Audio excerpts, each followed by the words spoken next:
এমন কিছু আশা করছিলাম না, আমার বিয়ের প্রবণ দেখায়া আমার বাসার মধ্যে ডাইকে নিয়া জাউরার ঘরে জাউরা টি-20 ম্যাচ খেলাই দিছে, এখন সে বলতেছে আমার বিয়ে করবে না।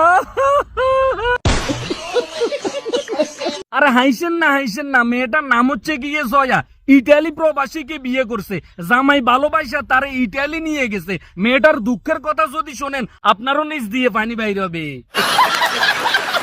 মেয়েটা ইটালি যাওয়ার পরে তার জামাইয়ের বন্ধুর সাথে সম্পর্ক করে, ইটিস পিটিস করে, শুনলাম নাকি ধন সম্পদেরও আদান প্রদান হয়েছে।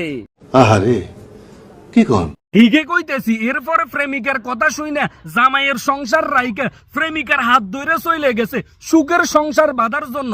এরপরে প্রেমিকা বলতেছে খাওয়া দাওয়া শেষ, তার মানে সোনার বাংলাদেশ, তোমার আমি বিয়ে করতে পারবো না। অবশেষে যা বুঝলাম জয়া আপুর দুঃখটা আর ওই যে গানটা পূর্ণতা পাইছে। লাঙ্গের আশা কইরা তোমার বাতারের বাতে চাঙ্গে মারলাম।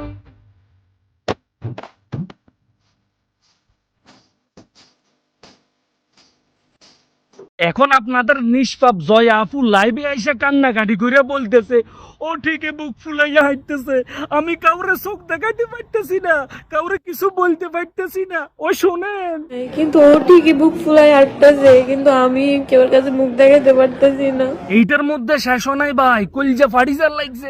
এখন আপনাদের জয়া আপু লাইভে আইসা আরো বলতেছে এইটার একটা সুস্থ বিচার চাই আপনাদের কাছে, আমি আপনাদের কাছে বিচার দিলাম।